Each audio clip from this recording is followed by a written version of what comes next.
teman-teman. Kami Asada, terima kasih. Aman kok di sini kok. Aman teman-teman. Ini saya pakai hijau-hijau. Oh, putus-putus ya. Oke, sebentar ya teman-teman ya. Saya coba ganti. Yuk teman-teman yang baru belum follow akun saya, silahkan teman-teman bisa di follow akun saya ya. Sebentar teman-teman. Oke. Waalaikumsalam warahmatullahi wabarakatuh, Mbak Eda, Kak Gia. Putus-putus masih? Masih? Mbak Tiara Sari.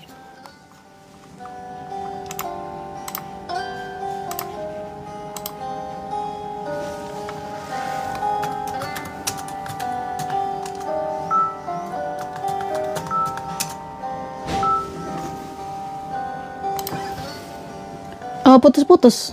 Di sini loh nggak aman. Tuh banyak yang aman. Mbak Enci, makasih ya.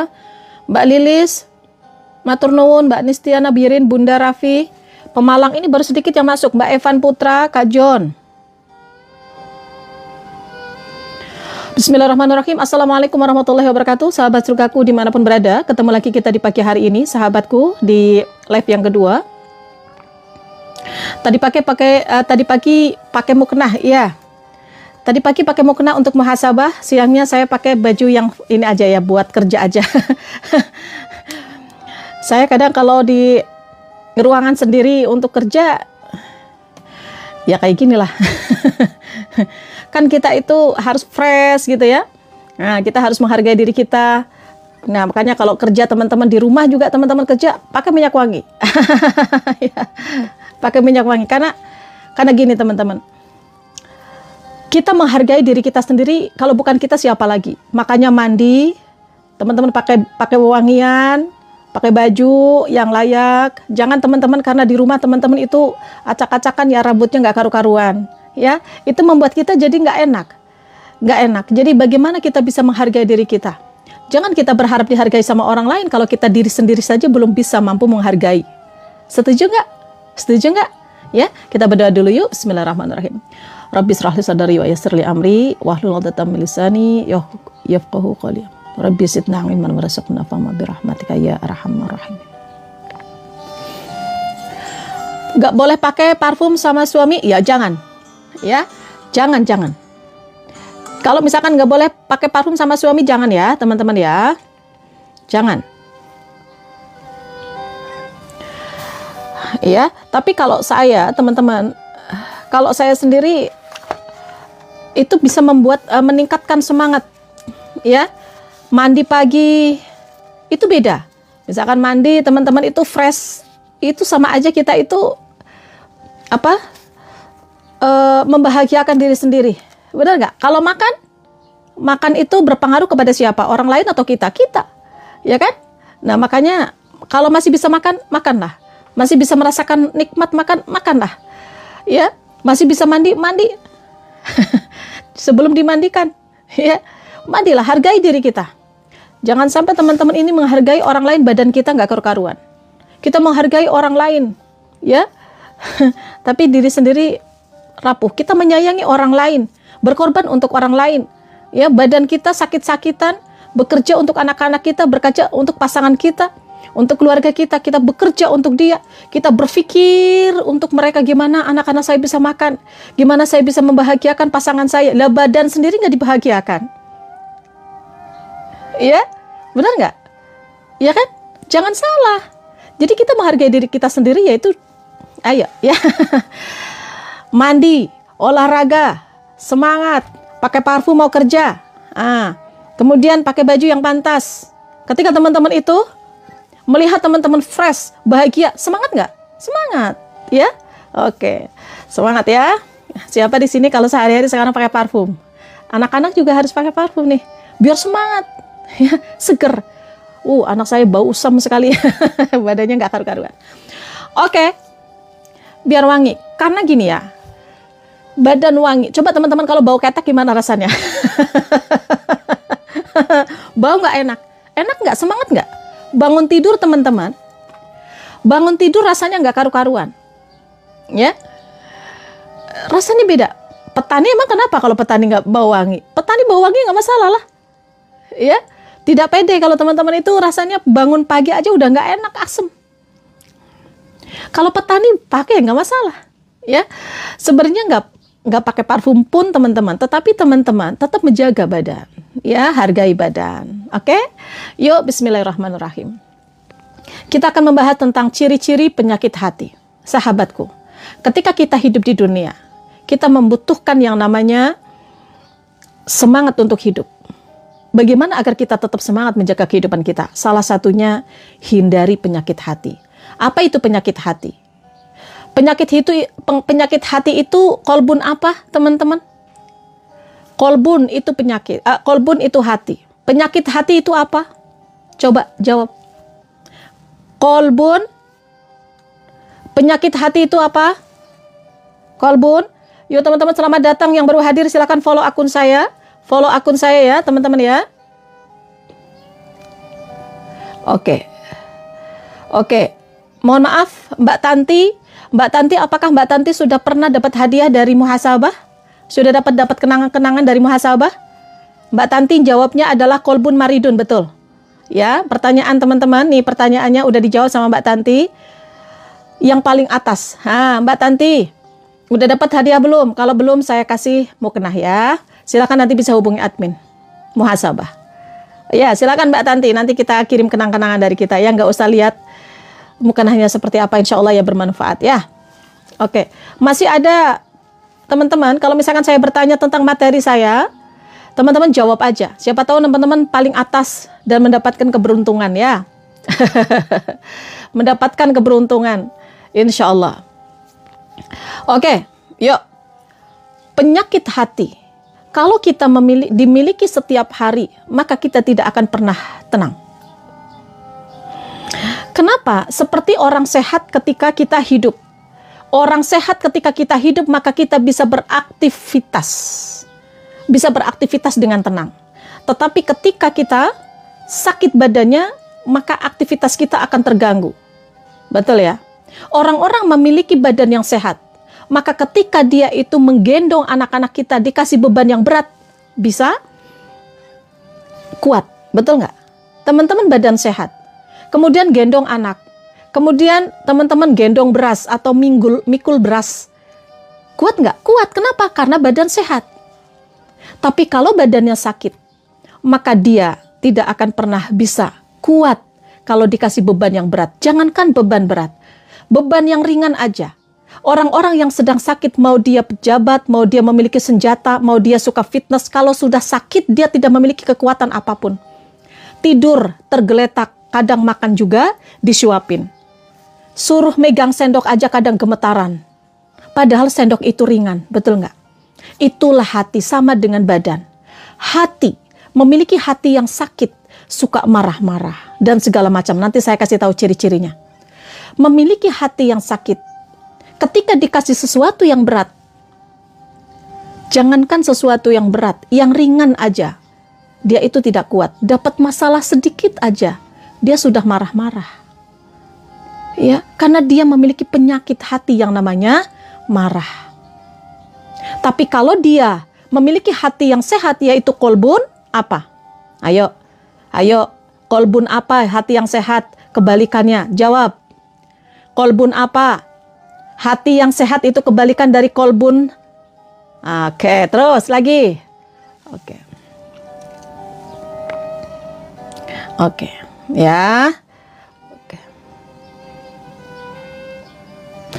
Oke, Mbak Lailatul Fatihah, ya, kolbun salim. Silahkan nanti hubungin admin, kita kasih satu mukenah lagi ya. Oke. Kenapa teman-teman saya bertanya seperti itu? Saya pingin ilmu saya itu bukan hanya didapatkan dan diketahui ketika saya live, dipraktekkan setiap hari dan bisa disebarkan kepada anak-anak, bisa disebarkan kepada orang lain agar manfaat ilmunya. Maka kenapa teman-teman saya suka menanyakan kembali materi-materi saya, biar materinya itu nggak masuk dari telinga kanan keluar telinga kiri, benar-benar nancap ke dalam hati dan bisa kita praktekkan setiap hari. Kolbun salim. itu adalah hati yang sehat. Orang-orang memiliki hati yang sehat, maka ketika dia mendapatkan ujian berat seberat apapun, ya, maka nanti otomatis dia itu akan kuat, dia akan sabar, dia akan ikhlas, gitu ya. Tapi kalau orang-orang yang memiliki kolbun marid, dia memiliki penyakit hati, baru dimarahin sedikit aja sama orang, marah-marah. Waalaikumsalam warahmatullahi wabarakatuh. Kak Nur Ikhwan, makasih Mbak Hani, makasih ya. Mbak Aa, tuh terapkan kepada anak-anak. Nak, ini namanya kolbun salim. Nggak boleh ya nak marah-marah. La taqdab falakal jannah.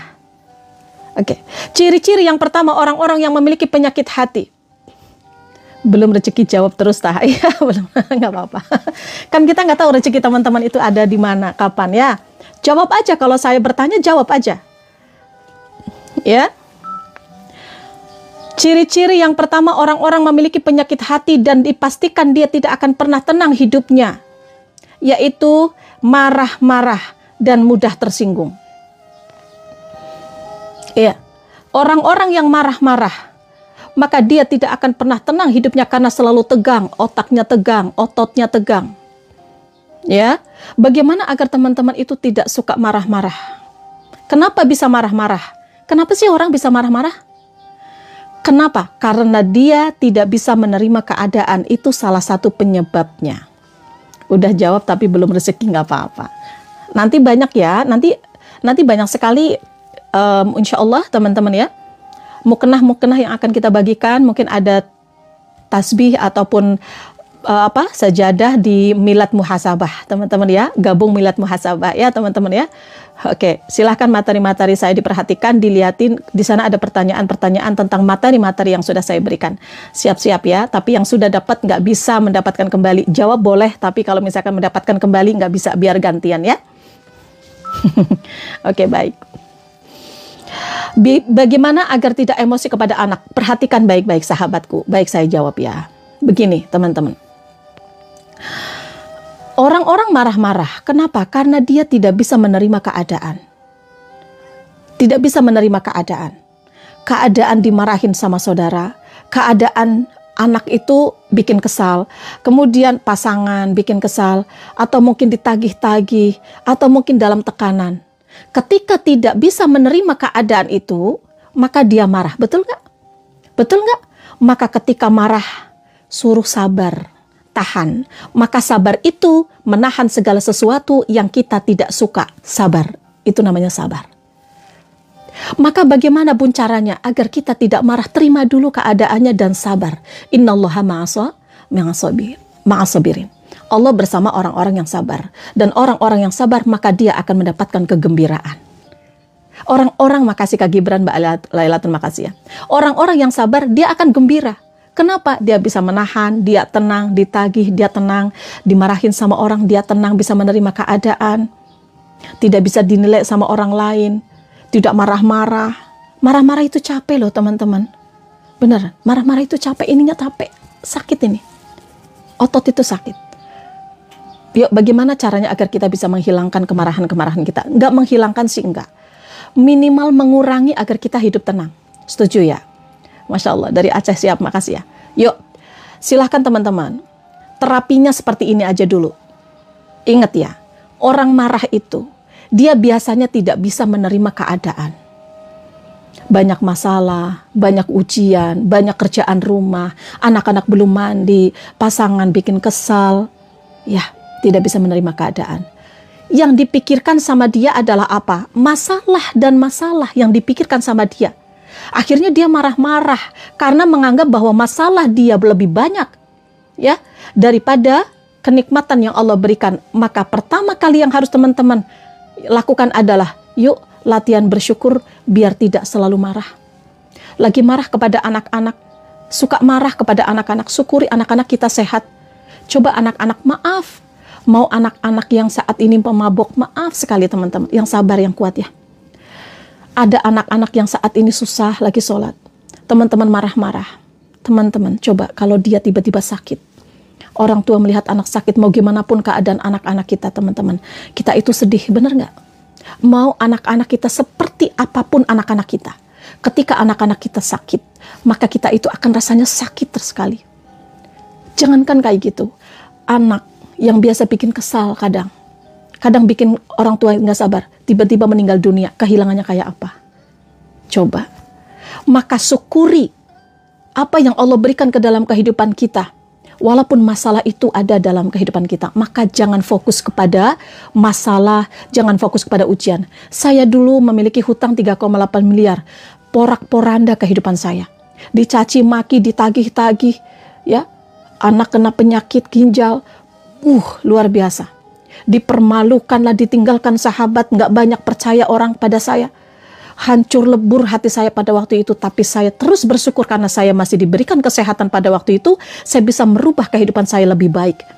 Saya tidak fokus kepada orang-orang yang menyakiti saya. Saya tidak fokus kepada mereka, saya lebih fokus kepada masa depan saya, anak-anak saya sendiri, saya lebih fokus. Itu lebih penting yang saya harus pikirkan. Maka apa yang harus teman-teman lakukan sekarang? Yuk, terapi syukur setiap malam. Mau nggak setiap malam, setiap hari, setiap saat kita terapi syukur? Maka apa yang Allah berikan ke dalam kehidupan kita, syukuri. Ya, agar kita nggak marah-marah. Sebelum tidur teman-teman sediakan buku tulisan kayak gini nih. Terserah teman-teman mau pakai HVS, mau pakai kertas HVS. Siapa yang belum pernah terapi syukur ini akan merubah kehidupan teman-teman, akan lebih baik, lebih baik, lebih baik. Orang-orang yang bersyukur demi Allah, Allah akan menambahkan nikmatnya. Maka orang-orang yang kufur, ya Allah kenapa saya kok banyak kerjaan kayak gini, kenapa kok saya banyak ujian, kenapa? Nah itu orang-orang yang selalu mengeluh. Yuk syukuri. Belum pernah, siapa yang belum pernah silahkan saya kasih tahu. Silahkan lakukan, jangan bolong-bolong ya teman-teman ya. Apa yang kita tulis saya kasih tahu ya.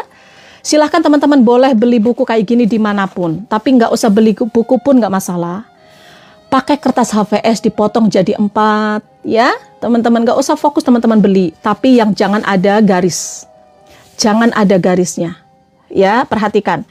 Teman-teman dapatkan buku seperti ini atau kertas HVS dipotong jadi 4, ya, dipotong jadi 4, oke, ya. Kayak gini kertas HVS dipotong jadi 4. Kemudian teman-teman boleh dipakai hektar. Untuk apa? Untuk menulis buku syukur. Ya, cara nulisnya belum paham nanti saya kasih tahu. Oke, astagfirullahaladzim, la haula wala quwata. Masya Allah. Kaget, siap. Makasih ya Mbak. Kaget saya ada kakak datang. Oke. Buku gambar boleh. Yang penting jangan ada ini, ya, jangan ada tulisan, jangan ada garis, maaf, jangan ada garis. Kenapa nggak boleh bergaris nih teman-teman ya? Perhatikan baik-baik. Sebenarnya boleh sih bergaris, nggak diharamkan dan bukan nggak boleh, bukan. Tetapi teman-teman, ini gini. Ketika teman-teman misalkan ini contoh dari pasar banyak masalah atau dari keluar rumah banyak masalah, masuk ke dalam rumah, di rumah itu kotor, rumah itu acak-acakan, tambah pusing nggak? Tambah pusing nggak? Kalau teman-teman dari kerja pulang ke rumah acak-acakan, tambah pusing nggak? Tambah pusing, ya. Sama dengan buku. Ketika buku ini sudah ada garis bergaris, kita mau menulis rasa syukur kita pingin seperti kita memasukkan air ke dalam gelas. Gelasnya kalau bersih, enak nggak? Enak nggak kita ngasih airnya? Enak kan? Tapi kalau gelasnya itu sudah kotor, rasanya nggak enak. Benar nggak? Itulah tujuan kita, biar kita tenang, fokus. Apa yang akan kita tulis itu, ini masih suci. Tidak ada garis apapun. Paham ya? Alasannya ya? Untuk membuat kita lebih tenang, nyaman. Karena kita lagi banyak pikiran, lagi banyak pusing. Maka kita akan tulis rasa syukur ke dalam buku ini, biar kita happy. Oke, ya, oke, perhatikan. Cara menulisnya bagaimana? Yuk, setiap hari ada tanggal. Misalkan nih sekarang nih hari apa ini, tanggal berapa teman-teman? Ini tanggal berapa ya? Tanggal 6 ya. Miring-miring tulisannya nggak apa-apa. Yang penting jangan ini yang miring. Ya, oke. Tulis teman-teman, nanti malam sebelum tidur sediakan. Tanggal 6, sediakan. Apa yang harus kita tulis? Yuk, perhatikan ya teman-teman ya. Sebelumnya, teman-teman ingat, orang-orang yang marah karena dia tidak bisa menerima keadaan. Biasanya, keadaan yang seperti apa? Keadaan yang membuat kita hilang kesabaran, ditagih nggak sabar, pingin cepat lunas hutang, akhirnya marah-marah. Anak-anak nggak mau diomongin, nggak sabar, akhirnya marah-marah. Teman-teman ada masalah dengan tetangga, diomong-omong, nggak sabar, akhirnya marah-marah. Iya kan? Nah maka teman-teman yuk, kita ingat hari ini, masalah yang Allah berikan kepada kita, masalah-masalah ujian yang Allah berikan kepada kita, lebih banyak atau lebih sedikit daripada nikmat yang Allah berikan. Kita lihat ya, kita belajar dari masalah-masalah yang Allah datangkan. Hari ini teman-teman punya masalah memiliki hutang yang harus dibayar. Misal contoh, itu satu masalahnya. Yang kedua, ada masalah diomong sama tetangga, masih sakit hati, akhirnya pagi-pagi sudah marah-marah. Oke, ada dua masalah, betul? Ada dua masalah. Kalau kita fokus kepada dua masalah itu, kesehatan ini rasanya nggak nikmat, makan pagi rasanya nggak nikmat, bisa tidur rasanya nggak nikmat. Betul nggak? Main sama anak-anak rasanya nggak nikmat. Bisa mandiin anak-anak rasanya nggak nikmat. Mau ngantarkan sekolah rasanya nggak nikmat. Karena apa yang difikirkan adalah masalah demi masalah. Tapi kalau kita mengingat rasa syukur kita kepada Allah, maka kita akan lebih tenang hidupnya. Yuk, apa yang harus teman-teman tulis? Tulis 1 sampai 3. 1 sampai 10 atau 30 boleh. Minimal 3. Apa yang kita tulis?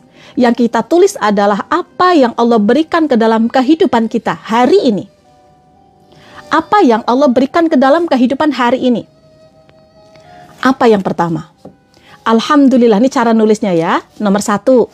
Teman-teman sehat hari ini? Alhamdulillah ya Allah, saya sehat. Karena banyak orang-orang yang punya duit tapi dia nggak bisa menikmati makanannya, nggak bisa menikmati uangnya. Ada orang yang kaya raya tapi sekarang ada di ICU. Coba, ya. Oke, kemudian yang kedua. Alhamdulillah anak-anak saya sehat. Walaupun teman-teman itu ada hutang, walaupun saat ini ada banyak masalah, tapi anak-anak sehat. Kalau anak-anak nggak sehat, mau punya duit 1 miliar pun teman-teman, lebih memilih anak kita sehat daripada uang 1 miliar. Sekarang teman-teman bayangkan, contoh ini, ada anak di dalam rumah sakit, tidak sadarkan diri. Teman-teman punya uang 1 miliar, pilih anak sembuh atau 1 miliar dipertahankan. Pasti sehat itu lebih penting untuk anak kita, betul? Itulah nikmat sehat yang jarang diingat sama manusia. Maka orang yang sehat, banyak masalah, banyak hutang, tetap aja masih fokus kepada masalah-masalah. Padahal Allah berikan kenikmatan yang luar biasa. Kemudian, yang kedua, apa teman-teman? Bisa antar sekolah? Alhamdulillah ya Allah, hari ini saya bisa antar sekolah. Karena banyak ibu-ibu yang tidak bisa merasakan bisa ngantar ke sekolah. Banyak orang tua yang di luar negeri, anak baru 3 bulan ditinggalkan ke luar negeri sampai sekarang, dia tidak bisa mengantarkan anak sekolah karena masih di luar negeri. Kita bersyukur alhamdulillah. Kemudian yang selanjutnya, kita masih bisa makan alhamdulillah. Masih nikmat makan, masih bisa tidur, alhamdulillah. Saya bisa bersedekah, alhamdulillah. Saya masih bisa mendoakan orang lain. Ketemu orang tua tadi, alhamdulillah saya ketemu orang tua hari ini. Ya, karena banyak orang-orang yang dia tidak memiliki orang tua. Maka teman-teman syukuri, masih memiliki orang tua, masih berjumpa dengan orang tua kita. Kemudian, kita masih bisa cuci piring, masih bisa cuci baju, masih bisa bisa setrikaan. Syukuri itu. Karena banyak orang-orang yang ibu-ibu yang sakit. Walaupun dia nggak punya duit, tapi ada yang sakit nggak bisa merasakan itu. Coba. Berapa nikmat yang Allah berikan ke dalam kehidupan kita yang kita sering lupakan. Kalau sudah tutup, teman-teman tidur. Tutup nih. Ketika teman-teman, alhamdulillah ya Allah, saya sehat, bahagia rasanya. Maka Allah tambahkan nikmat sehatnya. Ya, alhamdulillah saya bisa makan bakso sama kakak-kakak saya. Alhamdulillah ya Allah. Itu nikmat luar biasa teman-teman. Gak bisa dinilai dengan uang. Gak bisa. Tapi pun saya banyak masalah karena saya banyak hutang. Hutang salah kamu sendiri. Jangan disalah-salahkan. Entar dulu. Syukuri dulu. Ya. Cara menulisnya itu tadi. 1. Alhamdulillah saya sehat. 2. Alhamdulillah saya lancar usaha saya hari ini. 3. Alhamdulillah saya dapat orderan. 4. Alhamdulillah saya dapat transferan dari suami. Gitu. Tulis. Apa yang terjadi hari ini syukuri. Oke ya. Kemudian sebelum tidur teman-teman, doa ya. Udah tahu kan doanya? Allahumma barik lana. Salah. Bismika. Mau tidur doanya makan, nanti dimakan sama nyamuk. Bismillah. Doa dulu. Setelah berdoa, baca ayat kursi. Baca kul 3 kali. Itu ya, jangan buru-buru, tenang aja. Ya. Alhamdulillah masih bisa ngurus orang tua, alhamdulillah.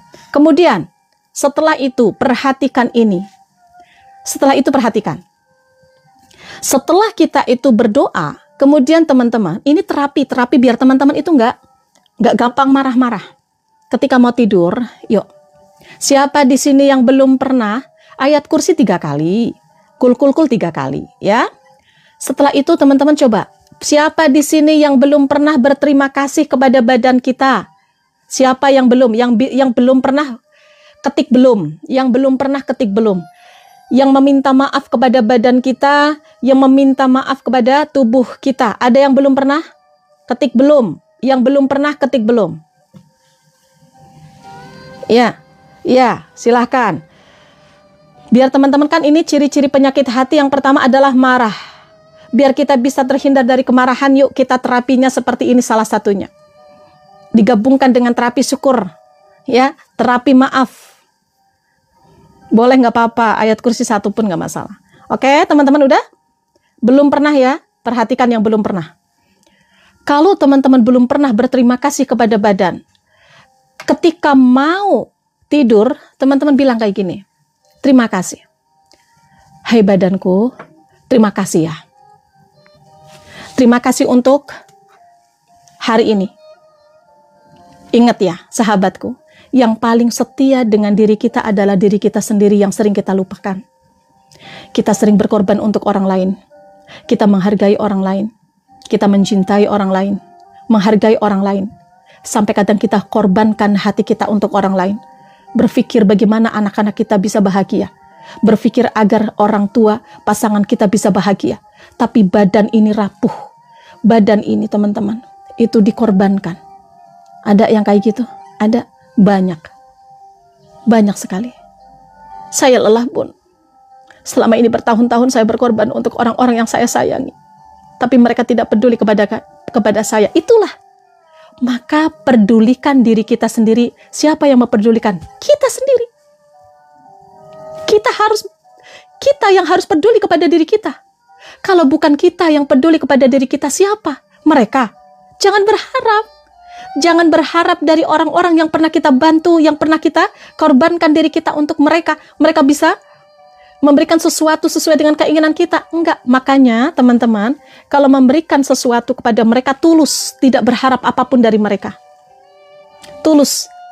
Orang-orang yang tulus, maka dia akan lebih tenang, nyaman hidupnya. Kenapa? Karena dia tidak pernah berpikir apa yang saya berikan untuk mereka. Apa yang saya dapatkan dari apa yang saya berikan.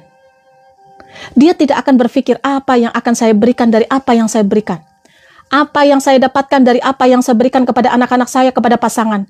Karena ketika ada sesuatu yang tidak sesuai dengan keinginan kita, kita kecewa.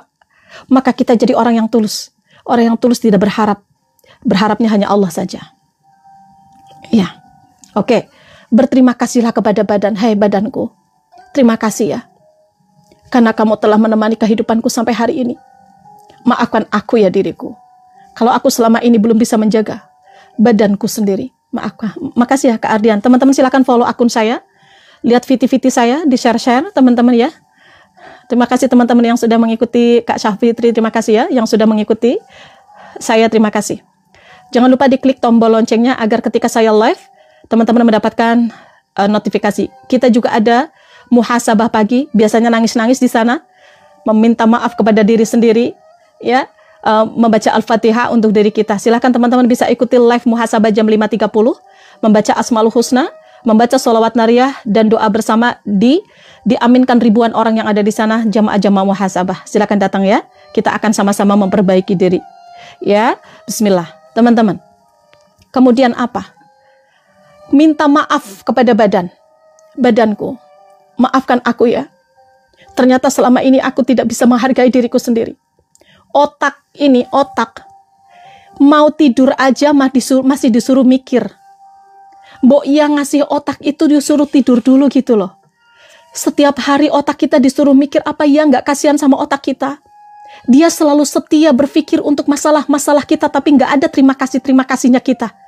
Hei otakku, ayo tidur dulu. Iya, ayo tidur dulu. Ini masih tidur, mau tidur masih memikirkan besok gimana bayar hutang. Coba bayangkan. Kapan organ tubuh kita istirahat? Kapan badan kita istirahat? Ini mau tidur, teman-teman. Waalaikumsalam warahmatullahi wabarakatuh. Salam kenal ya, silakan follow akun saya. Ini mau tidur, hati masih sakit. Memikirkan apa? Sakit hati saya memikirkan nih. Orang-orang yang menyakiti saya kebangetan. Mau tidur hati disuruh sakit-sakit memikirkan orang. Otak kita disuruh mikirin masalah-masalah kita. Kapan kita bisa istirahat tenang? Ayo hatiku, kita waktunya tidur ya. Ayo otakku, waktunya kita tidur. Mataku, terima kasih ya. Karena hari ini kamu menemani kehidupanku. Masalahnya nggak cuma terima kasih aja. Ketika kita berterima kasih sama Allah, dikasih mata, bisa melihat apa yang sudah kita gunakan mata ini hari ini. Apakah lebih banyak digunakan untuk melihat keindahan dunia, lebih banyak melihat maksiat, lebih banyak melihat scroll-scroll, viti-viti yang kira-kira nggak bermanfaat, atau digunakan untuk sesuatu yang bermanfaat? Berapa Al-Quran satu hari kita bisa lihat dari mata kita? Dari lisan kita diberikan sehat. Dari lisan ini apa yang sudah kita lakukan hari ini? Apakah ada ayat-ayat Al-Quran yang dibaca? Apakah teman-teman hanya mengeluh saja atau gibahin orang hari ini? Coba kita. Lisanku, terima kasih ya. Karena kamu telah menemani kehidupanku. Maafkan aku ya. Lisanku, 50 tahun ini saya belum pernah khatam Al-Quran. Maafkan aku. Sedih teman-teman. Ternyata badan ini yang Allah sudah berikan sempurna, mata masih bisa melihat. Selama 50 tahun, 40 tahun teman-teman hidup, nggak pernah bisa berterima kasih kepada badan ini. Maka terima kasihlah, karena ini adalah titipan Allah yang selalu menemani kita, yang sering kita lakukan, yang sering kita lupakan. Kakiku, makasih ya kakiku, karena kamu telah menemani kehidupanku. Hari ini aku ajak kamu jualan bengkak-bengkak, kasihan. Ayo sekarang tidur. Ini kaki suruh istirahat jam 12 malam masih kerja. Apa yang dicari? Ya, terima kasih kepada badan. Waalaikumsalam warahmatullahi wabarakatuh. Dan meminta maaf. Itu terapi maaf kepada badan kita. Ya. Ayo badan kita suruh istirahat biar kita tenang, tidurnya biar nyaman, biar kita besok fresh. Kemudian apa yang teman-teman harus lakukan setelah itu? Setelah berterima kasih kepada badan. Ini yang suka masih marah-marah nih. Berterima kasih kepada badan. Kalau sudah, minta kepada Allah, berdoa. Ya Allah, bangunkan hamba sepertiga malam. Siapa di sini ketika berdoa selalu berdoa, ya Allah, saya butuh uang. Besok saya bayaran. Semoga besok saya ada uang, ya Allah. Coba. Kita belum tahu besok masih ada atau enggak. Apakah sudah ada ibadah yang kita unggulkan yang akan kita bawa ketika nanti malam teman-teman udah ada malaikat maut menjemput kita? Apa yang akan kita persiapkan? Maka ketika mau tidur teman-teman minta kepada Allah, ya Allah, bangunkan hamba sepertiga malam. Salah satu ciri-ciri Allah rindu kepada hambanya, yang pertama yaitu orang itu akan diingatkan dengan kematian. Itu artinya Allah rindu kepada hambanya agar dia menyadari bahwa dia akan meninggalkan dunia. Maka disuruh kembali sama Allah untuk bertobat. Itu orang-orang yang dikasih viti-viti kematian, dilihatkan orang-orang meninggal di sekitar kita. Maka Allah itu sedang rindu kepada kita agar kita mengingat kematian kita. Yang kedua, Allah rindu kepada hambanya yaitu ketika Allah memberikan panggilan, azan, maka kita bergetar. Ya Allah, Engkau panggil hamba. Allahu Akbar, Allahu Akbar. Masih sibuk dengan dunia, sibuk dengan pelanggan, sibuk dengan urusan dunia. Bertanyalah kepada diri sendiri, sebenarnya saya sudah siap belum ketika saya dipanggil, apa yang saya bawa? Sekarang aja masih sibuk dengan dunia. Maka ciri-ciri orang-orang yang dirindukan sama Allah, makasih Mbak Afin, maka dialah orang-orang ketika mendengar azan dia akan bergetar. Yang ketiga, Allah itu akan merindukan hambanya dengan cara apa? Dibangunkan sepertiga malam. Maka orang-orang yang dibangunkan sepertiga malam itu artinya Allah sedang rindu. Jangan cuma ke toilet, jangan cuma lihat handphone. Sekarang sudah tahu ilmunya. Ternyata kalau Allah membangunkan sepertiga malam teman-teman, itu artinya Allah menginginkan kita itu untuk beribadah. Itulah kerinduan Allah kepada kita. Ketika malam-malam dibangunkan, ya Allah, Engkau rindu kepada hamba ya Allah. Hamba akan ambil air wudhu. Hamba akan menghamparkan sajadah. Ketika teman-teman itu menghamparkan sajadah, mungkin disitulah hidayah Allah datang teman-teman. Merasakan kenikmatan yang luar biasa yang selama ini teman-teman merasa lelah sekali. Ternyata sekarang bermuara di atas sajadah, meminta kepada Allah mohon ampun atas dosa-dosa yang teman-teman miliki. Disitulah teman-teman akan merasakan kenikmatan, ya Allah. Ini jarang sekali saya lakukan. Rasanya nikmat sekali di atas sajadah ini, ya Allah. Tuh, dibangunkan sepertiga malam. Itulah Allah itu sedang rindu. Yang selanjutnya, Allah rindu kepada hambanya yaitu ketika dia itu sendiri. Siapa di sini teman-teman yang sedang merasa sendiri? Allah sedang rindu kepada kalian. Ayo datanglah kepada Allah. Orang-orang yang saat ini sendiri, siapapun sudah tidak peduli, sudah tidak percaya dengan orang. Curhat-curhat sama orang, hanya dijadikan gibahan. Mau curhat kepada anak-anak, anak-anak sudah sibuk sendirian. Ya sudah sibuk sendiri dengan masalahnya. Kepada pasangan, ternyata pasangan juga tidak peduli. Kepada saudara-saudara, berharap juga sudah tidak ada yang peduli, merasa sendiri. Aku merasa sendiri, teman-teman merasa sendiri. Kita ada jemaah, kita ada sahabat muhasabah, teman-teman akan selalu menemani teman-teman insya Allah setiap malam. Teman-teman boleh setiap malam kita akan bangunkan teman-teman di sepertiga malam. Kita memiliki 11 grup muhasabah, tidak ada pembayaran apapun. Kalau teman-teman mau ikut muhasabah, ingin dibangunkan sepertiga malam, sama-sama ingin memperbaiki diri, yuk teman-teman bisa masuk ke grup. Teman-teman bisa DM saya ke sini, nanti akan kita balas, kita akan masukkan ke dalam grup. Hanya orang-orang yang ingin memperbaiki diri ke depan, ingin hijrah di jalan Allah, ingin dibangunkan sepertiga malam. Ya, oke.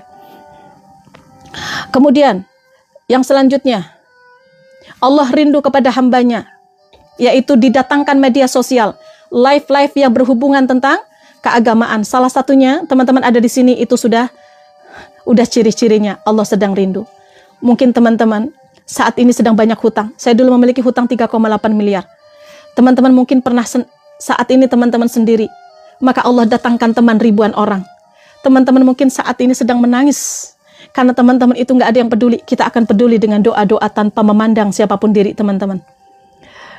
Kita tidak akan pernah membedakan siapa teman-teman yang ada di sini. Siapapun yang ingin masuk ke grup, teman-teman silakan datang. Ya, makanya saya selalu berpesan kepada sahabat-sahabat yang ada di grup muhasabah. Kasih tahu kepada kakaknya, kasih tahu kepada anak-anaknya kalau teman-teman ada di grup muhasabah. Siapa tahu teman-teman nanti dipanggil sama Allah, kita akan doakan. Siapa yang mendoakan? Bukan 1-2 orang, tapi ribuan jemaah muhasabah akan mengantarkan teman-teman ketika meninggal dunia ini, insya Allah. Ya, teman-teman, siapa teman-teman yang di sini kalau berdoa selalu bilang kayak gini, ya Allah, lancarkanlah rezeki saya. Ada yang salah pun? Tidak. Tidak, tapi kebanyakan orang-orang itu berdoa, ya Allah lancarkan rezeki saya, butuh uang ya Allah untuk membayar hutang, betul? Itu kan kebanyakan. Apakah terselip di dalam doa, ya Allah, ketika saya meninggal nanti, siapa yang mendoakan saya ya Allah? Ya Allah, ketika saya meninggal nanti, ribuan orang, jutaan orang nanti mendoakan saya. Ketika teman-teman berdoa seperti itu, bayangkan, sahabat dari TK sampai sekarang, mungkin yang bertahan dengan teman-teman hanya 1 atau 2. Ketika kita meninggalkan dunia, siapa sahabat yang akan mendoakan kita, sahabatku? Siapa sahabat yang akan mendoakan kita? Sahabat kita banyak yang meninggalkan kita. Apalagi kita banyak hutang, banyak terpuruk, kita ditinggalkan sama mereka. Betul. Yang kedua, keluarga saya bun yang nanti mendoakan saya. Keluarga yang mana? Keluarga orang tua udah nggak ada. Udah pada dipanggil. Kakak nggak ada, paling 2. Adik 1. Tetangga, siapa tetangga yang kenal dengan kita? Rekan bisnis nggak selalunya bisnis dengan kita. Siapa yang akan mendoakan kita? Siapa? Ayo, insya Allah sahabatku, kita dipertemukan di sini sama Allah untuk silaturahim, dan kita dipertemukan ribuan sahabat di sini. Insya Allah akan mendoakan teman-teman yang sedang sakit, teman-teman lagi banyak masalah, banyak hutang, banyak ujian, kita sama-sama saling mendoakan. Kenapa? Karena jam sepertiga malam, teman-teman akan dibangunkan. Siapapun yang terbangun di sepertiga malam, dari 11.000 orang yang ada di grup saat ini, yang mau menuju ke grup 12, ketika dibangunkan, minimal ada 1.000 atau 2.000 jamaah saja yang dibangunkan sama Allah. Disitulah 2.000 orang itu akan mengalir doanya satu sama lain, saling bersaut-sautan, mengetuk arsy-Nya Allah. Bayangkan, tidak terfikirkan sebelumnya, banyak orang-orang yang mendoakan kita. Ya, makanya ikatan batin grup muhasabah itu batin. Kita walaupun belum pernah ketemu, tapi rasanya ikatan batin itu ada. Karena apa? Setiap malam insya Allah mengalun doa satu sama lain tanpa mandang. Apakah teman-teman banyak dosa? Kita tidak pernah memandang. Apakah teman-teman saat ini ada yang sedang dalam kondisi terpuruk, banyak hutang? Kita tidak akan pernah memandang itu. Apakah lagi ada yang sedang bermaksiat, lagi belajar membaca Al-Quran? Semuanya pantas ada dalam keluarga muhasabah. Karena muhasabah itu adalah introspeksi diri. Orang-orang yang muhasabah, maka insya Allah dia akan selalu istiqomah untuk beribadah. Alhamdulillah, di sisa kehidupan kita dipertemukan di sini, teman-teman ya. Baik. Kemudian yang selanjutnya, ketika teman-teman itu sudah berdoa meminta kepada Allah, ya Allah, bangunkan hamba sepertiga malam. Tiba-tiba teman-teman nggak dibangunkan. Bangun pagi, teman-teman, sholat subuh, baru dibangunkan sama Allah. Penyesalan rasanya. Nyesel. Ya Allah, kenapa hamba tidak dibangunkan sepertiga malam, ya Allah? Apakah hamba banyak dosa? Apakah hamba tidak dirindukan sama Engkau, ya Allah? Mampukan hamba untuk bangun sepertiga malam kembali, ya Allah, di waktu yang lain. Jadi teman-teman bangun tidur, teman-teman berdoa. Alhamdulillahilladzi ahyana, itu berdoa. Terima kasih ya Allah, Engkau bangunkan hamba. Hamba masih bisa melihat anak-anak hamba. Alhamdulillah ya Allah, hamba masih sehat. Hamba masih diberikan kesempatan untuk menyelesaikan masalah hamba. Alhamdulillah ya Allah, hidup saya semakin tenang. Hidup saya semakin berkah. Hidup saya semakin bahagia. Afirmasi. Bangun tidur afirmasi, mau tidur afirmasi. Apa itu afirmasi? Afirmasi itu kata-kata positif, ya, bentuk keyakinan kita kepada Allah bahwa apa yang belum terjadi dalam kehidupan kita, yang kita inginkan itu akan terjadi. Contoh, teman-teman hari itu akan ditagih sama orang, atau mungkin teman-teman itu harus membayar, ya, tapi uangnya belum ada. Afirmasi dengan cara apa? Alhamdulillah ya Allah, saya bisa membayar sekolah anak-anak saya, padahal uangnya belum ada. Alhamdulillah ya Allah, Engkau berikan kemudahan-kemudahan dalam hidup hamba. Itu afirmasi. Katakan itu berulang-ulang sebelum tidur dan sesudah tidur, teman-teman. Ya, maka itu bisa terjadi dalam kehidupan kita. Karena Allah sesuai dengan prasangka hambanya. Ketika hambanya yakin bisa bayar, maka bisa bayar. Ketika hambanya yakin hidup bahagia, dia bahagia. Oke, paham? Kemudian, kalau sudah, teman-teman sadari bahwa ketika bangun, teman-teman gak dibangunkan sepertiga malam, minta maaf kepada Allah, ya Allah, maafkan hamba. Mungkin hamba masih banyak dosa, tapi hamba mohon kepadamu, hamba ingin hijrah ya Allah. Hamba ingin merasakan sholat sepertiga malam yang jarang hamba lakukan. Hamba terlalu sibuk dengan urusan dunia hamba, ya Allah. Mampukan hamba untuk bangun sepertiga malam, merasakan nikmatnya doa di sepertiga malam, ya Allah. Menyesal. Makanya di sini orang-orang yang sudah biasa bangun malam, yang ada di muhasabah, yang sudah bangun malam, ketika bangun pagi kesiangan nangis, benar nggak? Mas Obed boleh ya, silakan teman-teman DM saya, kalau DM-nya pas saya live langsung kita balas. Kalau teman-teman ya, kalau teman-teman itu DM itu kirim pesan menggunakan TikTok, teman-teman kita akan langsung balas bagi teman-teman yang masuk ke grup ya. Oke. Nyesek banget Bunda Iyas, nggak apa-apa, yang sabar ya. Waalaikumsalam Umi, waalaikumsalam warahmatullahi wabarakatuh. Udah DM belum dibalas. Baik, Bunda Iyas, tunggu ya. Oke. Jangan lupa ya, follow akun saya. Silakan follow akun saya. Klik tombol loncengnya, dipilih yang semua. Biar nanti kalau ada viti-viti, ada ya teman-teman. Kemudian begini. Kalau sudah teman-teman bangun tidur, yuk kayak gini. Ya Allah, hari ini, aktivitas hari ini, sebelum turun dari ranjang, aktivitas hari ini, untukmu ya Allah. Untukmu ya Allah. Apapun yang teman-teman lakukan hari itu untuk Allah saja. Untuk Allah saja. Banyak orang-orang yang bangun tidur dia sudah gelisah. Takut nanti gimana? Takut nanti gimana? Takut nanti gimana? Bangun tidur sudah gelisah.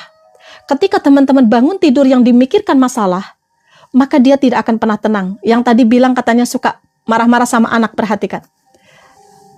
Oh iya, siap Mas Obed. Ya, gini, bangun tidur.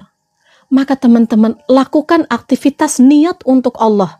Inna sholati wa nusuki wa mahyaya wa mamati lillah. Kalau lagi haid teman-teman gak apa-apa, aktivitas seperti biasa. Yang penting kan ya gak boleh. Zikir boleh, ya aktivitas. Menyapu, ya mencuci baju, itu semuanya kan ibadah. Perhatikan.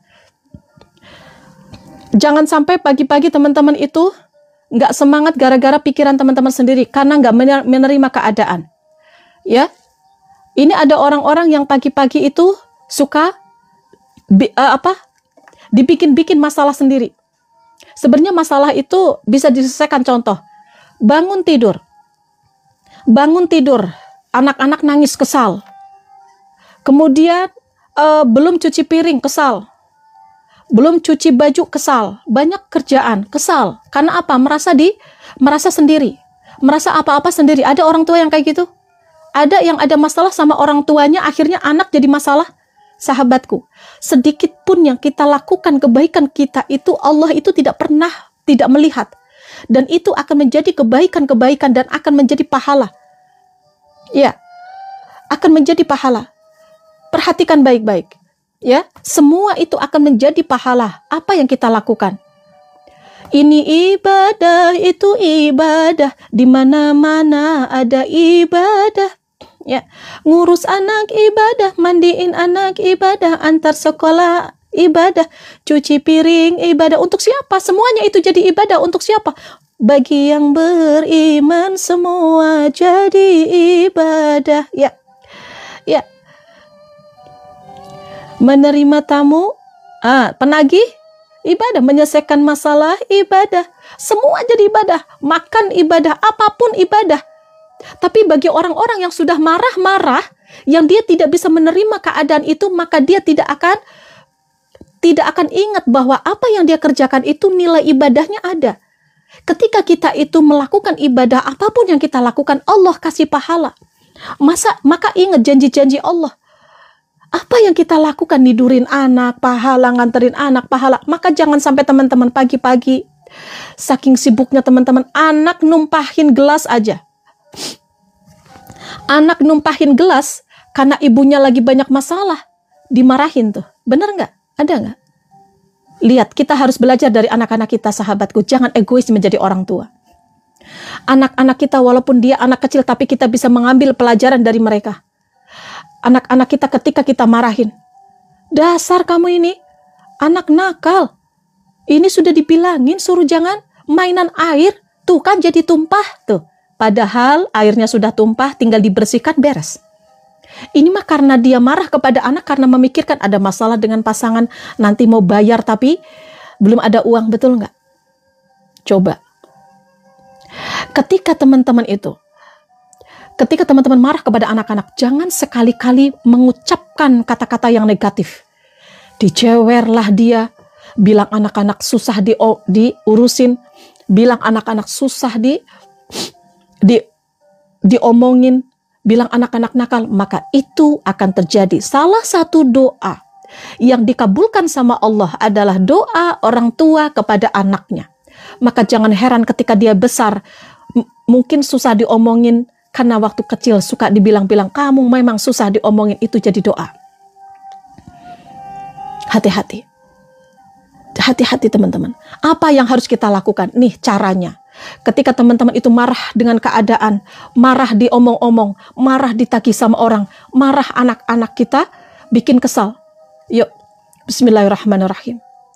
A'udzubillahi minasyaitonirrajim. Ya Allah, lindungilah aku dari godaan setan. Setan itu suka datang ke dalam kehidupan kita, membuat kita marah-marah. Maka orang-orang yang kita marahi, kenapa? Karena kita selalu melihat keburukan dia. Ya, orang-orang kenapa marah kepada kita? Karena sama setan itu yang diperlihatkan adalah keburukan kita kepada mereka. Padahal kita sudah baik kepada mereka, tapi mereka ya tidak baik kepada kita. Ya itulah setan, godaan setan. Yuk, kemudian apa yang kita lakukan? Allahumma layyin li qalbi. Waalaikumsalam warahmatullahi wabarakatuh. Ya Allah, lunakan hatiku biar aku nggak marah kepada anak-anakku. Saat ini, hari ini, pagi hari ini ya Allah. Ada anak-anak hamba, pasangan hamba, mungkin mertua hamba, atau sahabat-sahabat hamba, menguji kesabaranku. Apa kesabaran yang diuji? Teman-teman, diomel-omel mungkin, diomongin orang mungkin, digibahin orang mungkin, atau dihina-hina, dicaci maki. Atau mungkin anak-anak susah diomongin. Allahumma layyin li qalbi, ya Allah lunakan hatiku biar aku nggak marah kepada mereka. Maka baginda Rasulullah SAW mengajarkan orang-orang, mengajarkan umatnya untuk apa? Untuk tidak mendoakan orang-orang yang menyakiti kita ya dengan kata-kata yang tidak baik. Kenapa? Karena malaikat akan mendoakan kita sesuai dengan apa yang kita doakan. Ya Allah ya Rabbana, saat ini sahabatku, putra-putriku, pasanganku, Engkau datangkan ke dalam kehidupan hamba, menguji kesabaran hamba ya Allah. Maka hamba mohon kepadamu ya Allah, ampunilah dosa-dosa mereka, bahagiakanlah kehidupan mereka, lunakan hati hamba biar hamba tidak memarahi mereka ya Allah.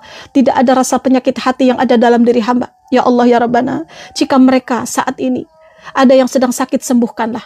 Jika mereka saat ini ya Allah ada yang sedang dalam maksiat, datangkan hidayahmu untuk mereka. Jika mereka saat ini ada yang sedang dalam ujian, lapangkan hati mereka. Jika mereka saat ini ya Allah ada yang sedang memiliki hutang, lunaskan amanah-amanah mereka. Lega hati ini, tenang, bisa menerima, gak marah-marah lagi. Beda kalau teman-teman marah-marah pagi-pagi. Anak-anak dimarah-marahin, dicewer-cewer teman-teman. Teman-teman rasanya sesak. Ini belum dicuci, ini belum dianterin, anak yang satu belum dianterin sekolah, ini semuanya jadi beban. Semua itu bisa diselesaikan sahabatku. Begitupun masalah dan ujian. Oke. Kalau anak-anak kita dimarahin, apa yang mereka lakukan? Dia akan membalikkan badan ke dalam dinding. Kalau enggak dia akan jongkok. Kalau enggak dia akan nangis. Kenapa dia nangis? Karena ada rasa sakit hati. Dia rasa sedih, tapi bingung mau ngomong gimana. Karena apa? Yang dihadapi adalah seorang ibunya atau bapaknya. Kalau dia ditampar, dia tidak akan nampar lagi. Dia dijewer, tidak akan menjewer ibunya lagi. Dia ditabok pantatnya, dia tidak akan mentabok pantatnya bapaknya lagi. Apakah anak-anak kita yang dijewer, dia akan membalas? Itulah pelajaran yang harus kita ambil. Bahwa anak-anak kita yang kecil pun, ketika dia dimarahin, dia tidak akan ya balik kepada orang tuanya. Mukul, tidak. Tapi dia akan membekas di dalam hati. Sesuatu yang terjadi dalam kehidupan anak-anak kita waktu kecil seperti kapas. Dia sudah tersakiti. Ketika sudah besar, dia tidak akan mudah lupa. Akan ada nih, bapak saya suka marah-marah, ibu saya suka marah-marah, bapak sama ibu tuh ribut aja di rumah. Saya suka dibilang kalau saya anak nakal. Saya sudah dibilang kalau saya itu anak yang tidak mau diurus. Semuanya itu akan ada teman-teman. Maka hati-hati ya. Oke. Kemudian lihat anak-anak kita ketika kita udah memarahi, maka dia akan masuk ke dalam kamar. Dia akan menenangkan dirinya sendiri. Dengan cara apa? Tidur. Maka kadang orang tua, ya Allah nak, kasihan kamu nak. Mamah tuh ya marah-marah padahal lagi banyak tekanan hutang. Marahnya kepada anak-anak. Ya Allah nak, kasihan kamu nak. Dulu waktu belum punya anak, minta-minta sama Allah. Minta-minta sama Allah, ya Allah berilah hamba keturunan. Ketika sudah dikasih keturunan teman-teman, apa yang kita lakukan? Ya, anak-anak kita ketika lagi tidur, liatin mereka, nak, maafkan mamah ya nak. Betul, nyesek rasanya. Sebenarnya kita itu nggak tega, tapi karena tekanan-tekanan dalam kehidupan kita, karena kita tidak bisa menerima keadaan, maka terimbaslah kepada anak-anak kita. Bayangkan, anak-anak kita sudah kita marahin, sudah kita jewer, ketika bangun tidur yang dicari siapa? Mamahnya. Mah, makan mah. Betul? Mah, mau makan. Ibunya lagi di dapur, dicari-cari sama anaknya. Makan mah. Kemana lagi dia akan kembali? Hanya kepada ibunya lagi. Walaupun dia sakit hatinya sama ibunya, tapi dia memaafkan. Itulah ibu kita, orang tua kita yang begitu sabar dengan kita.